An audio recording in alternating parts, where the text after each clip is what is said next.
We talk about like Israel's dropping so many bombs, killing so many people. Israel's dropped like 24,000 bombs. Okay, they're killing less than one bomb per person. If their goal was to kill civilians, they are the worst bombers in literally the entire world.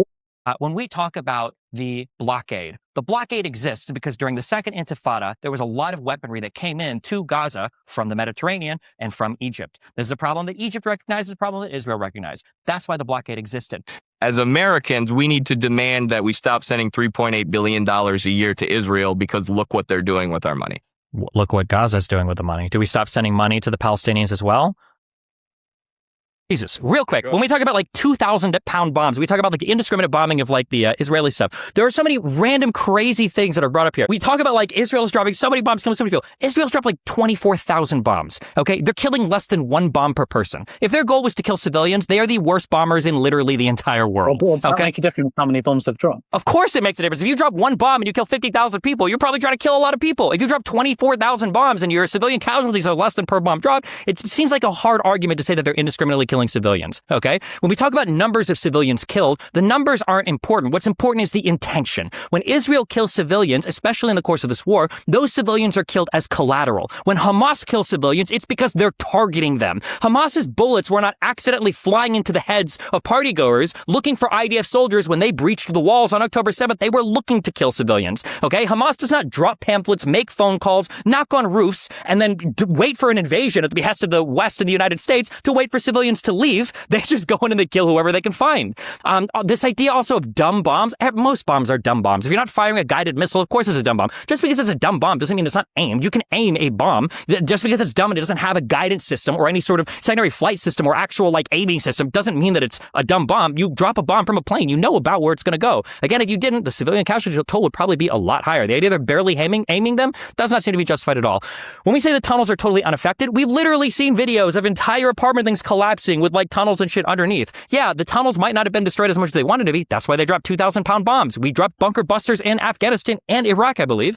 It's no surprise that Israel is doing it here to try to destroy tunnels. Every statement that the IDF puts out as propaganda, I guess that's kind of true. You're saying that they should show them capturing Hamas soldiers, but literally every single video or picture Israel puts out either ends up getting re-propagandized. Like, for instance, people say Israel said that there were 40 beheaded babies. Israel never said that. A French reporter incorrectly reported that and everybody ran with it and it ended up being not true. Or when you see like photos of burned babies, people are saying, oh, well, these are Photoshopped. No, they're not. There's no evidence of that. When you got the videos of them walking through that hospital and you see the tunnels and everything afterwards, they go, oh, well, actually, Israel built those tunnels and, there were just a few guns in that hospital, sitting around an MRI machine that hasn't been turned on for months. Like, even if they put out videos and images, it seems like it doesn't matter anyway. But yeah, okay, that was all the points I wanted to respond to. Go ahead. I do care if they die. Hamas doesn't care if they die. And Hamas is the owner of the region, and Hamas is the one conducting warfare. I don't know why we're so critical of the defending country here, when Hamas is the one that Hamas has popular support of the Palestinians. Hamas operates out of the Gaza Strip, and Hamas does infinite attacks against civilians. Hold on, you wanted me to answer the question. You asked me if I care that civilians are dying. I do. I think it's horrible that civilians are dying, but the responsibility there rests with Hamas. And if anything, for the Palestinians that continue to support Hamas, which unfortunately is still the majority of the Palestinians. That is a big issue, and that has to be dealt with before we ask Israel to just roll over and grant them infinite peace as a reward for the October 7th attack, and then pray that they don't attack them in the future. Even though if they did attack them in the future, people like you would still say, well, you don't have the right to do that, just like you would probably against the Saudi-led coalition going after the Houthis in Yemen, even though the Houthis in Yemen are shooting ballistic missiles into Riyadh. You're going to say the exact same thing. Well, no, there's a famine, there's a humanitarian crisis, there are too many civilians dying, like that attack. Israel is still the big guy. Israel's still the 200-pound guy against the 120-pound guy, even if they're two separate states. So no, I don't agree that giving them a separate state achieves anything for Israel. I don't even think it gives them better humanitarian standing for people internationally like you that would criticize them regardless. And I just don't see any reason. I think it's absolutely true. But why the hell would I criticize Israel after they make a peace deal and they have two states? Well, that doesn't even make any sense. You would criticize them for this same counterattack if Hamas continued to attack them from the Palestinian state. No, I said you could do a counterattack, but there comes a point where you've murdered enough. So wait, so counterattacks are just measured? Is a counterattack just measured in human life then? If they kill 1,000 of my citizens, I go kill 1,000 of theirs. Is that the point of a counterattack? No, your point is endless war, and you just admitted. I didn't say endless war. You want endless war. You're saying because if you kill, they're going to attack anyway because they're savages, right? No, how many are you going to murder, Destiny? However many it takes to complete the mission. One of the things that I think is so sad is I think of all the things that I've ever looked at my entire life, this is one where you can pick and choose facts from one side, and you can build the most compelling anti-Palestinian argument, or you can build the most compelling anti-Israeli argument. And I don't think I've ever seen anything where you can have such a one-sided telling of the history as I have for this particular conflict. I think the really sad thing here is that I think that there are really good criticisms that can be made of Israel. I think there are really good criticisms you can make of their past policy. And I think that the story of the Palestinian is an incredibly empathetic one. I think that there are reasons why you could support violence in 47, violence in 48, wars in 67. I think you can support all of these things from a really empathetic, understanding place. But the issue is that both sides are so invested in telling their story and making money and making videos and making whatever off of their particular side of things that you never will ever have that conversation. So, for instance, this is why identifying root causes is so important. When we talk about the blockade exists because during the Second Intifada, there was a lot of weaponry that came in to Gaza from the Mediterranean and from Egypt. This is a problem that Egypt recognized, a problem that Israel recognized. That's why the blockade existed, especially after the Palestinian Authority was not able to bring Hamas under control, and Hamas gained control of that region. Israel said, well, fuck this. We're going to... On point. I don't want to interrupt you. Just there's one thing. Yeah. So before the flotilla incident, they were not allowing certain food items from going in and children's toys. And then after 2008, right? Yes, we're talking that's right. Yeah. No, but it's just, I want you to explain to me. And then after that incident and Israel came under pressure, they started allowing a little bit more humanitarian stuff to go into Gaza. Is that because Hamas stopped being a threat to Israel? Or is that because those humanitarian goods are actually not a threat and Israel did not give a shit about them anyway, apart from wanting to punish this? My guess would be it's probably because the Israeli restrictions were too much. And they probably could have calmed the fuck down. Right now, Israel is in the position that it's in because Israel thinks that they can maintain an indefinite status quo and more or less slowly annex the West Bank. That's Israel's goal. The problem with this conflict has always been that Israel wants to fight forever because the longer they fight, the more of the West Bank they get to annex. The only reason the Abraham Accords happened was because it was to stave off annexation of the West Bank. And the problem is that while Israel wants to continue fighting to gain more and more, people like you have deluded Palestinians into thinking that they fight, they can gain more and more too. Only one side, for what it's worth, only so one side, just, Palestine, whatever that means, okay? Only one side in this conflict. What does it mean to you? Palestinian? There are a lot of people that became Palestinian after, depending on what the conflict is. So I don't know what that means. I don't really care that much. The idea that both sides can continue to fight only serves one side, and that's the Israeli side. The longer the Palestinians continue to fight, the more the Israelis are going to gain, because the reality is the Arab states around them are bored. They don't want to fight. The leadership doesn't want to fight anymore. They're not going to. They did at one point, which is, I think, the most tragic thing, is that Palestinians were a tool of the surrounding Arab states to fight with Israel, and that's the most they ever cared about. That's why if you go to these surrounding countries and you ask, that's crazy. There are so many Palestinian refugees here. I wonder why they don't ever take any of them in as actual citizens. And the reason why is because in the Arab states, you're not allowed to. They don't give citizenship to those people because they use them as a tool to fight with Israel. And that's why they're not even allowed to do it. They're banned from actually giving citizenship to any of these Palestinians. So even the whole refugee crisis is inflated more than it should be. But the issue is that when you look at these sides and you go to criticize the policies, okay? I bring it back to the blockade. That blockade existed because weapons were coming in to the Gaza Strip via the ocean, via the land routes. So if that's the reason why the blockade came in,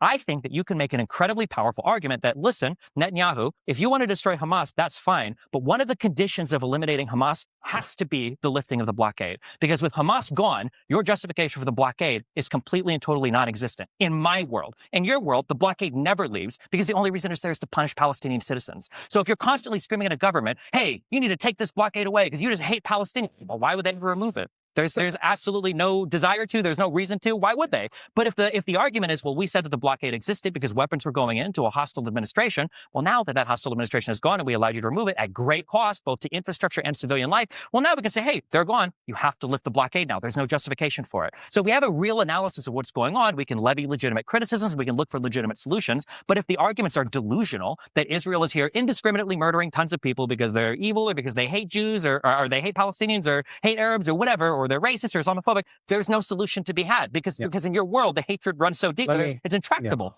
Phase of the proceedings determine whether some well-founded. They're not well-founded. They're not even well-founded. The point is, you said that plausible was a high standard. It is absolutely not. It is a misrepresentation of the strength of the case against Israel, just like the majority of the quotes they have in this case are. And also, you said it was an extremely well-founded case. They spend 1/4 of all of the quotations, some even pulled from the Goldstone report, that try to that actually deal with the intent part, which is, by the way, I think you guys, I don't know if you use the phrase, the dolus specialis, that the intentional part of genocide. Sorry, I don't know that term. I think it's called dolus specialis. It is the most important part of genocide, which is proving it is a highly special intent to commit genocide. It's possible that Israel could. That's mens rea. No, the mens rea. Yes, I understand the state of mind, but for genocide, it's called dolus specialis. It's a highly special intent. Did you read the case? Yeah.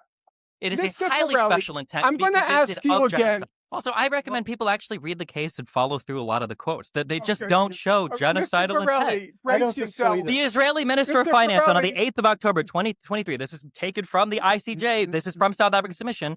Bezalel Smotrich, I can't read this, stated, there you go. Okay, at a meeting of the Israeli cabinet that, quote, we need to deal a blow that hasn't been seen in 50 years and take down Gaza, end quote. But again, if you click through and you read the source, their own linked source, it says, as per this own source, quote, the powerful finance minister, settler leader Bezalel Smotrich, I can't pronounce this, demanded at the cabinet meeting late Saturday that the army, quote, hit Hamas brutally and not take the matter of the captives into significant consideration, end quote. Quote, in war, as in war, you have to be brutal, end quote. He was quoted as saying, quote, we need to deal a blow that hasn't been seen in 50 years and take down Gaza, end quote. You can't strip the quotation of Hamas, a entity you're at war with, and then pretend that there's genocidal intent. That's not how it's... That's not genocide. So when the Ukrainians say we need to defeat Russia... That's not genocide. No! When Ukraine says we need to defeat Russia, is that genocidal? Do they mean killing all Russian citizens? Do you think they were intentionally trying to kill civilians? Definitely. Then why didn't they kill more? Why only 19,000? Because they're doing it in a way where they have plausible deniability.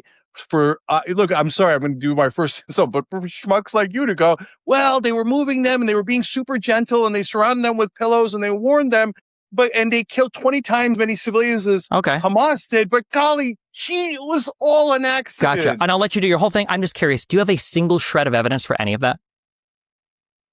That's what I thought. Okay, you can do your whole thing, but you have no evidence. You have no evidence for the indiscriminate targeting of civilians. People are dead. Are you just going to keep repeating the number? We can count if you want. We can spend the rest of the room counting up to 90,000. Not civilians. I'm saying they're not indiscriminately targeting civilians, and if you have a single shred of them indiscriminately targeting civilians, I'd like to hear it. Civilians, yes. Yeah. So my contention is they didn't accidentally kill a disproportionate number of civilians. So you're saying your contention is they were trying their civilians. Well, but so the difference is you can say that in a goofy voice, but I gave you evidence of that. Cenk, I gave you evidence of that. He just put my side in a funny voice. I'm not using a funny voice. I'm saying that Israel allows in humanitarian aid at Western pressure. Israel delayed the invasion to give people time to flee. Israel told everybody in northern Gaza that a military conquest was coming. And Israel does do door knocking and Israel does call buildings. These are all very strange actions from somebody that is trying to maximize civilian casualties. When people talk about a two-state solution, it fucking baffles me because none of you fucking people would ever accept that in your own nations. If a fucking occupying force came into your fucking nation, you guys all over, you wouldn't be sitting there and be like, you know what? Let's fucking negotiate with the terrorists. You do that. Like, new nations exist that tons of people can have historical claims to. But more or less, one thing we've done from like the 90s onwards, with the exception of like some instances, maybe Kosovo, maybe Yugoslavia. For the most part, the borders are kind of set, and we realize as a world, we kind of have to figure out this is it and then move forward from there. Like, as soon as we start saying like, okay, well, historically, these people lived here 100 years ago, blah, blah, blah, blah, blah, it kind of like destroys the world order. I just don't know if that's tenable because so many people could probably arguably have strong claims historically to certain swaths of land, but like, it's just not realistic going forward. Nobody's going to do that. Look at the amount of times the European borders have changed because of wars and because of conflict, because the problem is, and even Africa, like borders like in Kenya, where there are ethnic groups that were split in half. If you just try to rearrange every border that wasn't drawn in a perfect way, which is, by the way, none of them, then you're going to end up like with more fighting and more bitterness and more hatred. So that's the reason that, like, unless you're telling me, do you sincerely expect that the 48 borders are going to go back to Palestine like through force? If the Arab nations came together and aided the liberators of Palestine, that it could actually work out. Israel, if they wanted to, they could wipe the Gaza Strip off the map. They could easily do that. They control the flow of food. They control the flow of water, electricity, but they won't because it looks bad on them. It's so fucking hilarious to me. People act as though the Palestinians are the big bad wolf and they're so powerful. Nobody acts like Palestine is the big bad wolf. I think the big bad wolf is like the 50 wolves that Israel always finds. Yo, come on, man. Really? No, the issue for Israel aren't Palestinians or the Gaza Strip. I think it's all the people in the region that have a vested interest in the destruction of that country. precisely the way that we live in the United States. Which is a really fun position to take in the West when we have like no stake in the game. I think it's fun to scream that at protests. I think it's fun to go on Twitter and do that. I think at the end of the day, that type of rhetoric is ultimately destructive to Palestinians because everybody knows that that's never happening. It's a pipe dream. Less than 30% of Palestinians are in favor of a singular state where Jews and Arabs have the exact same rights. Literally, nobody wants that. People in Israel don't want that. It's literally, you're just virtue signaling and paying lip service to an idea that is grossly unpopular across the entirety of Israel and Palestine. Not only that, the idea that you would have a singular state created where 6 million Palestinian refugees are then brought back into the state, there's no shot that any Jewish person living there who has lived through the Second Intifada, who attacks, who's lived through Hezbollah attacks, who's lived through international support for Houthi attacks, is going to feel safe in such a state. And they know that there would be absolutely no international support for them if that state were created and Jews were to start getting slaughtered en masse there. I just find it very hard to believe you don't see Israel as an expansionist state. Here's the issue. This is what it's like saying Israel's an expansionist state, okay? Imagine I've got a friend who's murdered 4 people, all right, or 4 people, and everybody claims your friend is a murderer. He's just looking for people to kill. But let's say that when we go and look at his past of killing 4 people, every single time was a person came up to him with a knife and they said, I'm going to cut your fucking throat. And then they get into a scuffle and then my friends end up killing those all 4 of those people in self-defense. That's the issue that you run into right now. So when you're telling me Israel is an expansionist colonial state, they're trying to take over more territory, it might be true. I'm not going to sit here and tell you it's absolutely not true. But what I'm telling you is that you can't support that with history because every Israeli expansion has come off the back of Arab conflict trying to destroy it as a country. It's deeply relevant when we're thinking about bad, provocative war crimes. So the idea that these civilian settlements are illegal is not some Palestinian leftist meme. This was a position of every American administration until Trump. The Germans have said this, again, by implication for diplomatic reasons, but if your whole argument is just going to be saying it's a war crime, it's a war, I don't care. It was also a war crime when Palestinians were hijacking planes all over the world. It was a war crime when they went to Germany and they killed 11 Israeli athletes. Yeah, I mean, what are you talking about? Yeah, there's war crimes all over this place. This is not like some PC. It is some PC bullshit. Yeah. Does Iran care about war crimes? Again, my argument is not that you can't even answer that question. Does Iran care about war crimes? Okay. Does the PLO? Does the PA? No, Israel doesn't either. That's my point. So if nobody in this area cares about war crimes and it's 20 against 1, I'm not going to go to Israel and go like, you guys need to be like super 100% up to date on all of your. It's hard for me to levy that charge. Should they act in a more moral way? I mean, I would say probably, but damn, far be it for me to criticize them for not living up to like the Jesus standards. The West Bank settlements are probably the worst thing that Israel does in terms of its relations to the rest of the world. It loses them more moral credit than probably any other thing. When we say that Palestinians can't be viewed as violent savages, I absolutely agree with that. That is 100% true. But it's equally dishonest and possibly even more harmful to pretend that it is a population of doves that just has a few bad apples. That is not true. The entirety of the Palestinian population, why are you shaking your... How about the Israeli population? You should stop me anytime. Sure. So the Israeli population... Wait, can I ask one quick question? Murder. Keep murdering them. You haven't murdered enough Palestinian children yet. Now, I don't believe that. That's why I think it's a bad way to go. Can you tell me a 5-year period? I don't want to blame the Palestinian civilians. And there are no doves on either side because they're in the middle of the war. That's not what we're talking about. Can you give me a 2-year period from 2006 onwards where rockets haven't poured into Israel from the Gaza Strip? Can you give me a 2-year period where they weren't brutally occupied, where we're going to pretend that like, oh my God, why are they firing rockets? I mean, they weren't occupied before Hamas took over, coup d'etat, kicked them out, and then started launching attacks into Israel in 2006. After Israel's they unilaterally withdrew all the settlements in 2005. Prior to that, there was no occupation. There was no blockade. There was nothing like that. It was the Second Intifada that saw weapons being shipped in from Turkey and Iran that caused Israel to say, well, you know what? If these guys are going to be shipping in money, arms, terrorist training, tactics, everything from the sea, maybe we need to like close those pathways off. So no, I can tell you easily, prior to 2006, that did not happen for the entire time period from 48 onwards. Do you still stand by the statement that the Palestinian resistance fighters get you fired up and that they're a courageous and powerful group of people? Hell yeah.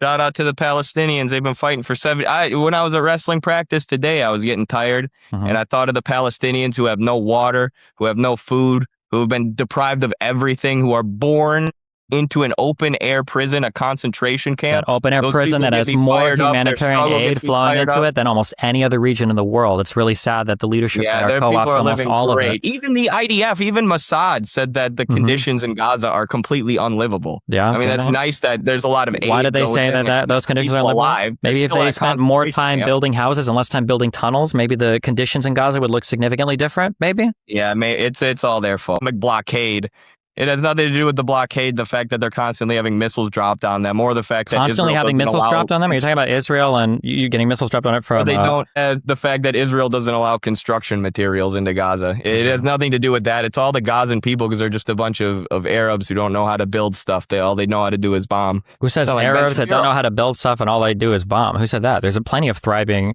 Arab countries that are surrounding Israel. I don't know what you mean by Right, that. you were trying to blame the Arab Palestinians for their economic conditions as if those conditions haven't been imposed on them by. I don't think colonizers. Israel imposed the conditions that Gaza needs to be controlled by a terrorist group that co-ops all the funds for terrorist activities. No. Are you telling me that that's an inevitability that Arab people are just naturally drawn to terrorism? Are you telling me that that's the only way that they can? No, they're drawn to resistance when you colonize them and steal their homeland, like anybody ever, like every group of people who's ever been colonized throughout history. Have eventually taken up arms and resisted that occupation. I think that's what's going on in Gaza right now. But either way, I really appreciate you for having me on your show, and I appreciate this discussion. I think you're a more intellectually honest person than any of the other people I've debated, so I appreciate the conversation. Gotcha. Well, I hope at some point you learn literally anything about this region, and maybe your opinions will look less retarded, but given that you have Marxists in your profile, it's probably never going to happen. So, okay. All right. As Americans, we need to demand that we stop sending $3.8 billion a year to Israel because look what they're doing with our money. Look what Gaza's doing with the money. Do we stop sending money to the Palestinians as well? We're not giving the Palestinians nearly as much money as we're giving Israel, and we're giving the Palestinians humanitarian aid. Pretty we're sure giving we give. Israel I think we weapons sold give to them by American weapons contractors. So it's a very different thing. Yeah, we don't give weapons to Hamas because it's a literal terrorist group. That is true. Right. That region. No, we should cut off any funding of the Israeli state because it is an apartheid state and it's doing a genocide. Okay. And we should end keep all arms funding sales. Gaza that launches rockets indiscriminately into We should keep giving Israel humanitarian aid to Gaza because we're not giving them weapons. We're not giving them weapons. Yeah, but We're most of not the arming humanitarian them aid, to what compete the humanitarian same way aid? we How are much of Israel. this is We should co-opted stop by arming Hamas and is countries. just used for terrorist attacks? How is it that a region that constantly says it's running out of food and fuel never runs out of supplies for rockets? How is this happening? Something is obviously fundamentally broken in this area. We can't just say that, like, oh, well, if Israel just plays nice, everything's going to get better. That's clearly not true. I don't even think you believe that. No, like I said at the very beginning of this conversation, at this point, finding a solution is going to be extremely difficult and extremely messy. Yeah, but it's what difficult and the messy US because can people do like is you stop are giving advocating Israel for $4 billion unrealistic a year. solutions. You're not advocating for a realistic solution. Right, and I'm telling you, my solution as an American who lives in America is for the American government that I pay taxes to stop funding the Israeli state and stop buying the missiles that they're dropping That doesn't on solve anything. one What is the Palestinian solution there? kid every 15 minutes. What do we think is the solution for the problem? How does this problem get solved? How does it look better for Palestinians going forward? Probably through just give them political right. Just let them out of Gaza and give them political rights. If you do what do you that, mean by the let them majority out of of people in the Gaza? region will be Arab, and the state of Israel, as it currently exists, as an ethno-state, will cease to exist. If you give Arabs in that region, So a one-state solution is what you're looking rights for. and political rights. What are the 5 questions you want a Palestinian supporter to answer? Who started the war in 47? Who fired the first shots? It was Palestinians. They would never admit that. The Nakba, what did that happen at the back of? It was a war between all the Arab states and Israel. They won't answer that. When you say you want a one-state solution, does that mean a one-state solution with an unlimited right of return for Palestinians? They will say yes. Does that mean the Jews are going to live there as a minority? They have to say yes. Would Jews trust Arabs to live there as a minority and not be genocided or evicted when they were evicted and kicked out of every other surrounding state? They might say something like, well, in that case, the Jews should go back to Europe or to Brooklyn. You can fight there on the historical grounds of, well, most Jews in Israel now are from other countries in the Middle East, so that doesn't work, number one. Or 2, you can say, why can't the Palestinians go back to any of the other 49 Muslim states or 20 or so Arab states on the planet? Why do they have to have Israel? I'd be curious to hear them talk about that. There's just like a lot of popular narratives that are historically easily defeatable that I've never seen pro-Pali advocates be forced to go up against. There's actually no tangible benefit that we derive from them. In fact, it's the opposite. Constantly, we are catching spies like the Jonathan Pollard affair. In the Trump administration, they got busted for putting listening devices in Wait, real quick. Washington, Can I ask D.C. a question? Yeah, go ahead. Do we have any military bases in Israel? Do you tell me you just looked it up on your phone? I did. So we do have military bases in Israel. Okay. You I have see that we have your radar logic going on. installations in Israel. Tell me about Not the only military that, I base. see we have radar installations in Israel that literally help us keep track of what's going on over the skies of Iran. Do you think that provides us a geostrategic advantage? No, to the United because States? Iran is not our adversary. Do you Why think is Iran our wait, adversary? because we had a geostrategic interest in Iraq, and Iraq was for a while an adversary. We're not in and Iran Iraq. is also an adversary because Iran has international. The IRGC literally does ops all over the United States. Really? In fact, hold on, Wait. The IRGC does ops in the United States? No, hold on. Against U.S. troops. Where? What do you think in Iraq? Why do you think are we in Iraq? Why do you think? Why are we in Iraq? Why do you think Donald Trump killed Soleimani? Why are we in Iraq? Why do you think Donald Trump killed Soleimani? Who do you think was killing because U.S. Shell troops? Nadelson gave him $500 million in 2020. Okay, That's why. Gotcha. It wasn't because Yes, there were gotcha. attacks all Absolutely. over Iraq on U.S. troops that was done Why by were the we in Iraq? IRGC that was ran by Iran's Why IRGC. were we in Iraq? It doesn't matter where you're from. Guys, this is what we got to do. Let this Nick get off his things. If you want, Nick, I can give you a piece of paper and whatever. You can write down his questions. That way you can address each one. Yeah, so Destiny, ask what you were saying, get into your stuff, and then Nick will respond. Sure. Go ahead. Okay. So to be fair, I do not know every single point of trivia that Anansi memorized about Israel. I don't have all the information. I will look it up when I can, and I read what I can, and I learn what I can, but I don't know every talking point. But I would like to say at the beginning, it kind of seemed like we're relying on the idea that Israel has no military installations for the United States in Israel. That seemed to be the point we're relying on. Well, now it seems like they do. Not only they do, but it seems like it also is one that provides geostrategic interest to the United States because of our operations in the Middle East. Now that you found that out, now you're like, oh, well, why do we care about Iran? I told you why we care about Iran. We care about Iran because the Iranian Revolutionary Guard Corps, the IRGC that was ran by Soleimani, the guy that Donald Trump assassinated because they killed so many U.S. troops in Iraq, that they have an interest in killing U.S. troops across the Middle East. And they had for a long time. And then you shifted the goalpost from, so the goalpost was, are the military bases in Israel? Okay. Do they provide geostrategic interest? Okay. Well, what's even the interest? Okay. Well, why are we in Iraq? You're going to shift the goalposts over and over and over again. You can shift as much as you want, but Israel does have U.S. military installations, and we also have weapon depots there as well. And there's a reason why we have them. It's geostrategic interest. And there is a reason why they're spying on people that are killing troops in the Middle East. So if you want to keep shifting the goalposts, we can. I don't know if we're getting to the point where, like, why were Jews persecuted in Rome fucking how many thousand years ago? Quick, just to clarify, what he said is, what he asked was, how many bases do we have? Didn't answer. Then he said, what benefit does America get from aiding Israel? And then he said nothing. He didn't say anything about the military bases. Sure. Well, because the answer is to give the impression that we don't get anything from them, because you did say that. He said we get no benefit from them. We just ship a bunch of money over that. Yeah. If somebody qualifies for an Olympic team, let's say a regional person qualifies for an Olympic team, it doesn't mean they're going to be on the Olympic team.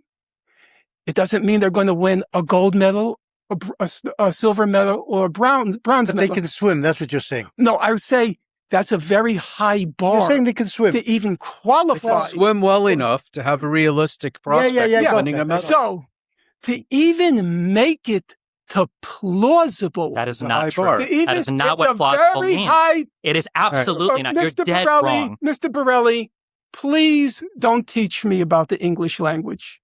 So the declaration of Judge I said plausibility is the same concept as qualifying. The court is not asked at this present phase of the proceedings to determine whether South Africa's allegations of genocide are well-founded.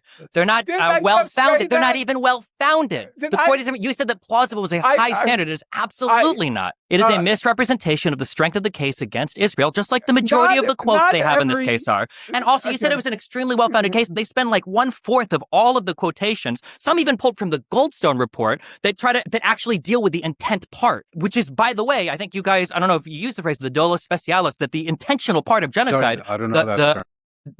I think it's called dolo specialis. It is the most important part of genocide, which is proving it is a highly special intent to commit genocide. It's possible that Israel could. That's mens rea. No, the mens rea. Yes, I understand the state of mind, but for genocide, it's called dolo specialis. It's a highly special intent. Did you read the case? Yeah. It is Mr. a highly Borelli, special intent. I'm going to ask you again. Genocide. Yes. Please stop displaying your imbecility. Okay, I'm sorry if you think the declaration of the judge is imbecile. Don't put on public display that you're a moron. At least have the self-possession to shut up. Did I read the case? Putting my display on camera. You're comfortable putting yours in books. Mr. Borelli, okay? the case around 4 times. I read all of the majority opinion, the declarations. I read Aaron Barak's declaration. Then why are you lying and saying plausible is a high standard? Because I said even reaching the benchmark of plausibility is a very high standard in the world. It's the equivalent of a regional player qualifying for an Olympics. It's still 2 steps removed.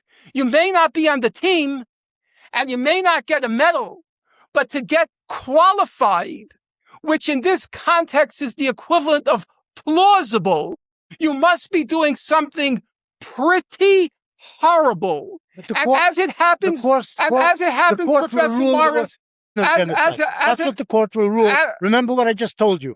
The court. I don't expect to be even around when the court reaches its final decision. Why? It'll take a long, long time. 2 years. 3 years. No, I don't think it'll take 2 or 3 years. I mean, Bosnia, which was admittedly a special type of case because they were accusing Serbia of sponsoring the Bosnian Serbs. That took, I think, 17 years from 90. I assume they'll take 2 or 3 years. But the point you're making, this is saying illegal. That something horrible must be happening to even achieve. It's horrible. It's a war. Yeah. Bezalel Smotrich, I can't read this, stated, there you go. Okay, at a meeting of the Israeli cabinet that, quote, we need to deal a blow that hasn't been seen in 50 years and take down Gaza, end quote. But again, if you click through and you read the source, their own linked source, it says, as per this own source, quote, the powerful finance minister, settler leader Bezalel Smotrich, I can't pronounce this, demanded at the cabinet meeting late Saturday that the army, quote, hit Hamas brutally and not take the matter of the captives into significant consideration, end quote. Quote, in war, as in war, you have to be brutal, end quote. He was quoted as saying, quote, we need to deal a blow that hasn't been seen in 50 years and take down Gaza, end quote. You can't strip the quotation of Hamas, a entity you're at war with, and then pretend that there's genocidal intent. That's not how That's not genocide. Hey, so when the Ukrainians say we need to defeat Russia, that's not genocide. No. When Ukraine says we need to defeat Russia, is that genocidal? Do they mean killing all Russian citizens? Professor Morris, here's another one. When the defense, ridiculous. Yes, ridiculous. The American judge. He also doesn't determine policy. The American judge read. You are holding the American judge to Well, she was the president. Because he'll appeal to authority when it agrees with him, and we won't deal with the actual facts of the matter, ever. So, I mean, like, you can say that the Jews were negotiating bad faith, but if we're going to use that definition, then the Palestinians were, quote-unquote, negotiating bad faith either. Although these weren't negotiations. The Bill Commission was not a negotiation. It was just a survey of the land. But neither side, well, at the very least, the Jews would have been happy with some land there. The Palestinians didn't want any Jews there at all, or at least no Jewish state. Well, the problem is that the Jews wanted 20% of the most fertile land, the best land, and they were the minority. And then on top of that, it's not their land in the first place to dictate. Like, if someone comes into your house and tells you, hey, I'm taking a master bedroom. Hey, it's a small part of the house, though, but I'm taking a master bedroom after you let them in. You're going to feel some type of way about that. Well, but it wasn't the Arab land. They were the minority and they wanted the best. It was their land. It was the British. It was British land. We got it.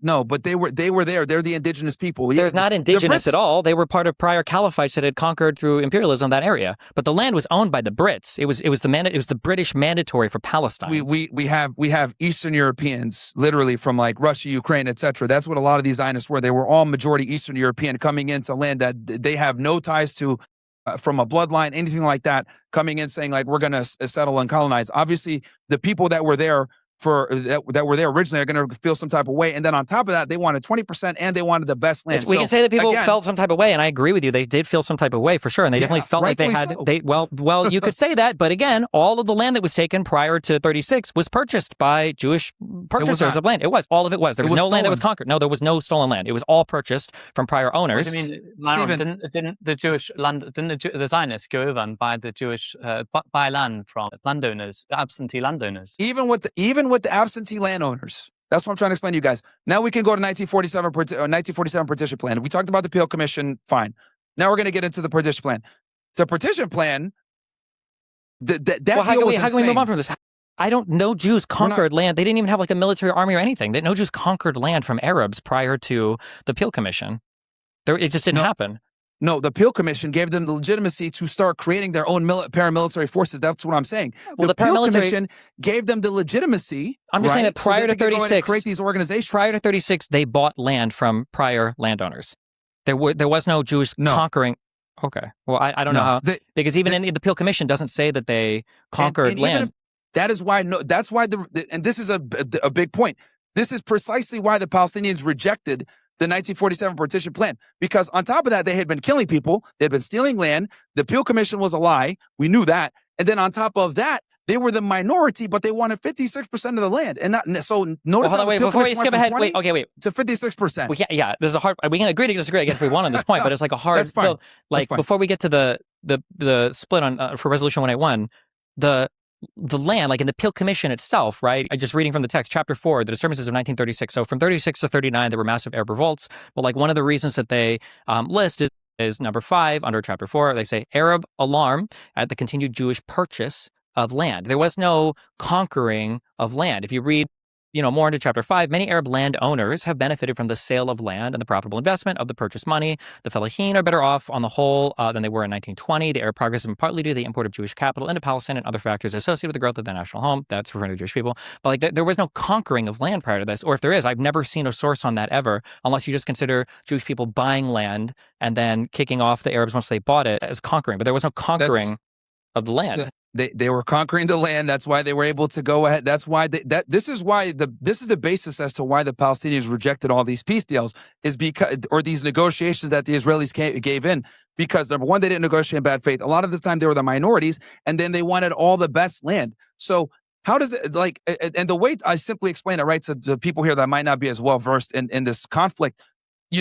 Let's imagine that you have a home. You allow people to come into your home, right? Because they're coming in and they're poor and they need money. No one allowed them to come in, though. That never happened. Let me just finish. Okay. Yeah, they absolutely did. No, they didn't. It was bought. They weren't welcome. They bought the land, and then they got kicked off. Since the 1800s, they had let them come in and live alongside them, and they work alongside. Then as they started to colonize more and more, they realized these people are here to actually take the land and kick us out. The original Zionists that moved there were part of a labor Zionist movement. They would never work alongside Arabs. The entire point was that they had to, there's a saying for this in Jude, was about working the land that they owned. So they would never be working and living alongside Arabs. Once they bought the land, they expelled the Arabs from the land. No, and that's the point. A lot of the times they did not buy the land. And then on top of that, they put these labor unions, which I literally said earlier, right, where they would push the Palestinians out and not let them sell their produce or only do Jewish labor where they would only do business with each other. So they pushed these guys out. That's what I'm trying to say. This is why the Peel Commission was a bunch of BS. And these Jewish labor unions had been doing this for a very long time. So of course the Palestinians are going to be like, we're not going to accept anything with you guys because you guys are coming in and stealing our land. You guys are pushing we can move us out of we can move to the next point. I hate to let's do go this. to 47. Wait, just real quick. I'm just going to ask for one thing. I don't do this just during the debates, but I'm just curious. Okay, and if you don't have it on hand, that's fine. But like, what is our source here for like Jews stealing the land? Like, if we had to think of like one, because I mean, the Peel Commission itself doesn't refer to this. I don't think any of the prior white papers, because I think there were 5 or 6 prior to this. I've never heard. You're like, you're Googling, you're using AI right now? I'm debating you and AI. Okay, no hands up right now. I'm not using AI. The only thing I have on my screen right now is the text of the Peel Commission refer to make sure that I'm not missing anything in there, okay? Sure. You keep referring to Jews buying stuff and stealing it and kicking Arabs off. That's not true. If you wanted to make the argument that there was some illegitimate purchase of land, the only thing I could possibly think of was that in the Ottoman Empire, but this also contradicts your other claim of the Arabs allowed the Jews to live next to them. That's not true. In the Ottoman Empire, they brought them in they didn't, because the Ottoman Empire actually explicitly forbade the purchase of land by Jews in the Ottoman Empire. So if you wanted to make the argument of illegitimate land purchases, sometimes Jewish foreign companies would have to create shell companies to buy this land from absent Arab land owners and then do it that way, because the Ottoman Empire wouldn't actually allow Jews to purchase the land before the collapse of the Ottoman Empire in 1917. That's why I know that claim can't possibly be true. They absolutely didn't welcome them in. Number one. Number two, there was back and forth that the Ottoman Empire didn't allow the purchase of... No, not for you. I'm asking Maron. Yeah, Maron, what's your source? Yeah, I'm just curious what this... Because they had no military, they had no forces, they had no arms. Well, there's no way they could have fought and conquered land from the Arabs. If you look at the partition plan, the big reason the Arabs, the Palestinians declined the partition plan is because the Israelis only legally owned 6% of the land. So if they only legally owned 6% of the land that they purchased, how the hell are they going to have all this land prior in 1937 or 1920s? Just work our way back chronologically.